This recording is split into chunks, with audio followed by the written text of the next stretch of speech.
Is tantric for everybody? Like, in every, is this something that everybody can do? I mean, obviously everybody can do it if they want to, but I mean, I I don't guess think, there's.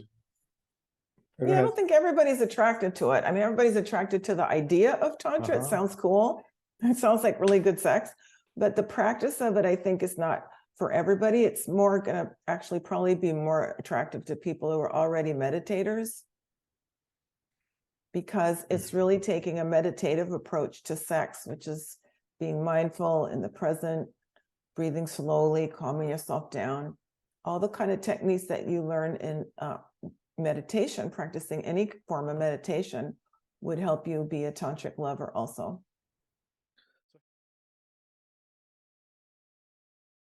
Your book series starts out with dating.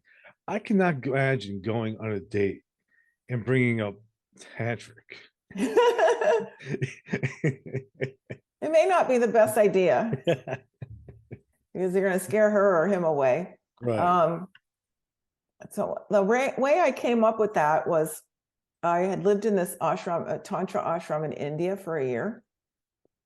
And the way that people met there was very different than here in the West.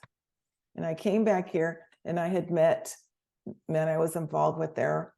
And it was very different because everybody was friends first.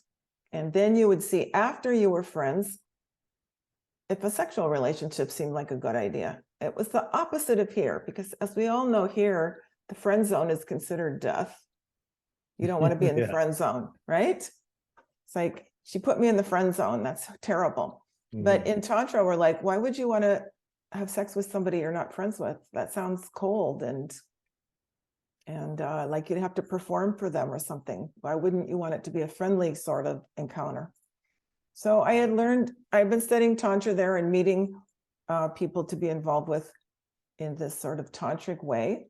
And when I came back here and I found myself single a while later, I married a guy I met at the ashram, and then we broke up, and I came back and I was like, I don't really understand how to put that in practice with the way we're dating here in the conventional world. I don't understand it. So I started learning how to date here. I went on 5 online dating sites. This whole story is in my book, Tantric Dating. I went on 5 online dating sites, and I went on about 20 meetups to just go out and meet people. And I hired a coach, a dating coach, and I went back to therapy, and I just decided I'm going to really hack this. I'm going to get to the bottom of this, because I'd had a lot of relationships in my life, none of them very good. And I just decided I'm going to hack this. So I started trying to put together being a spiritual person with dating. And the first thing I realized is we can't find love being unloving. And the conventional dating world is asking us to meet other people in an unloving way.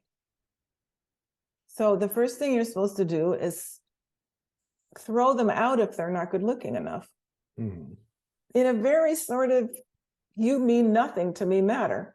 And Swiping, yeah. Yeah, swipe, swipe, swipe, swipe, swipe. So it first starts off with a judgmental, negative sort of point of view.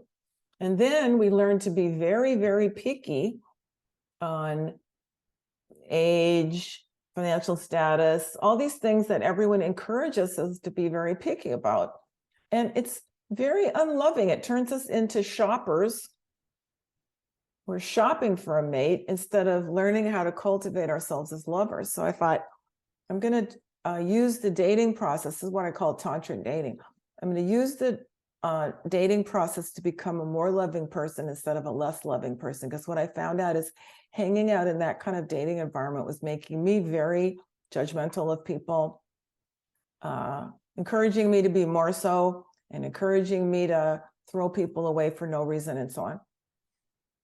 And what I had noticed at the tantric ashram is if you really look in someone's eyes, you can fall in love with anybody. You can fall in love with anybody if you really look deeply in their eyes. That doesn't mean they're going to be the best mate for you, but it does mean that we're capable of falling in love with anyone if we really see their soul, if we really connect. So I want to try to date from that point of view.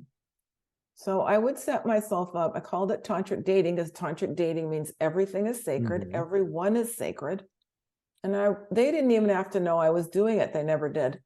I would just sit there and try to enjoy them on a, 45 to 50-minute, hour-long coffee date, or go have a drink, whatever.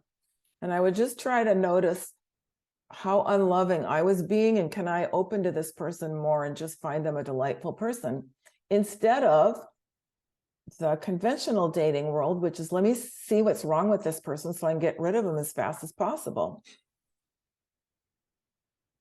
And I started really getting that the reason we aren't finding partners, the reason relationships aren't working, is because we're going about it in totally the wrong way. We're becoming increasingly less loving, and you can't find love if you're not loving.